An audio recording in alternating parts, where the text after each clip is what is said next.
What's up, everybody? It is Thursday, August 9th, and this is episode 30 of the Daily Comic. I'm Jimmy Bird. This is a show where I read one comic book a day, come here, tell you what I think about it. I did read it. I'm trying to get this in under the bell. It's late here at Paper Street Trading Company trying to read this comic, but I did read the comic, and I want to report on it to you guys because it's the Daily Comic, not the every other Daily Comic. Adventures of the Super Sons, issue number 1. The boys are back in town. And I want to show this cover.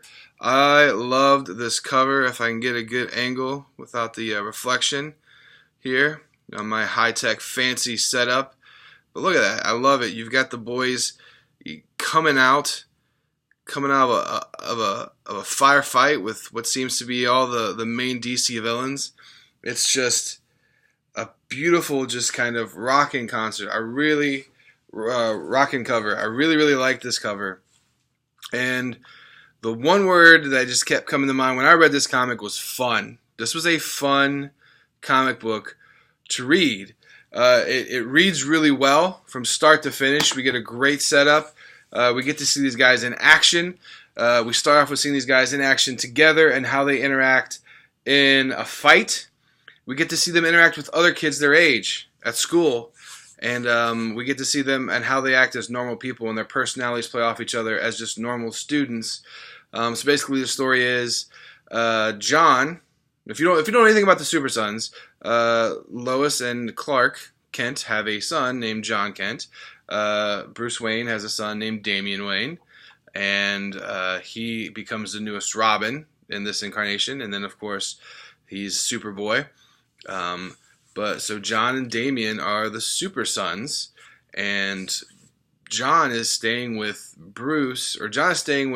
Damian while their parents are away doing God knows what, fighting crime on some distant planet with the Justice League.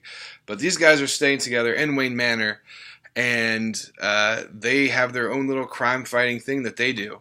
And it's just really fun to see these guys interact. Of course, they're kids, and so they're very sarcastic. They're very quippy. John's kind of goody two-shoes. Damian's kind of nerdy because he's kind of he's the son of the greatest detective alive.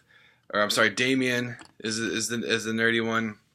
So it's just really kind of funny to see how these guys interact and the jokes and stuff like that. So we get a great setup. We get to see the guys in action, and then we get to see them interact with kids their own age as normal school students, and then we get to see these guys set up what could be a great big battle. This is a 12-issue series, and it was just a lot of fun to read. I think you guys would really enjoy this book. I didn't know much about the Super Sons before this. I wasn't a big fan of the series they had that just wrapped up a little bit. I think people were disappointed, and they got these guys in here, and they have a great story. I love that it has a 12-issue run because that means they know where they're going and how long they have to take to get there. The art was great. It all worked well together. This was a really fun comic. I am very interested in reading the next one. So yeah, Adventures of the Super Sons, issue 1, in stores now. You can get this and thousands of others like it at Paper Street Trading Company. Did you read Adventures of the Super Sons issue 1? What did you think about it? You can tell me in the comments below. What do you think I should read next? Make sure you like, subscribe, share, do all that fun stuff. Hopefully I will see you guys tomorrow with another comic. Have a great night.